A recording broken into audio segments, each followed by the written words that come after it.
1 of 7. Hello po, ako po si Tutor Sunny at ngayon ay nasa part 1 of 7 tayo ng F2L, first two layers.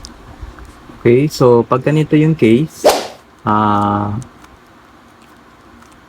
meron ng dalawa, yung corner piece niya, white, blue, tsaka red, tapos yung edge piece na red at saka blue, magkadikit na o nakaset up ng ganyan. So dadalhin nyo lang sa red at saka blue na sides. Okay?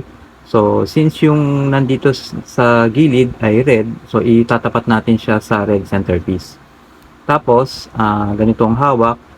Tapos, ilalagay natin siya dito. Okay? So, U, R, U prime, R prime. Ayan na siya. Okay? Okay, ganun pa rin. Yung corner piece, yung white, blue at saka red, tapos yung edge piece niyang blue at saka red, nagkasama na, nagmatch na, pero this time nasa kaliwa naman siya. Okay, so ilalagay na lang natin siya sa blue at red.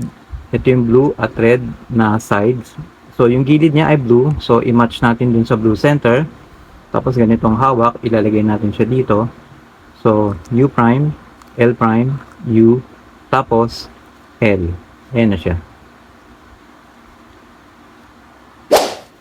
Ito naman, so white, blue at red.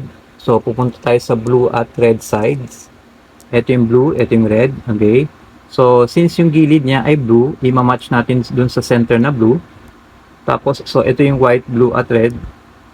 Ito yung white, blue at red. Okay. Tapos yung edge piece niya, nandito siya, blue at red. So ganito ang hawak nyo. Itong match na corner piece at saka center piece na kulay nakaharap sa inyo. Tapos dapat ito para siyang letter L, yung malaking L. Okay? So kung mapapansin nyo, magkasalungat na yung kulay niya. Ito yung red blue na edge piece para dito. So ito yung red, ito blue. So magkasalungat na siya. Ang gagawin nyo na lang, itataas to, tapos ikot, tapos ibababa na lang para pumasok dito.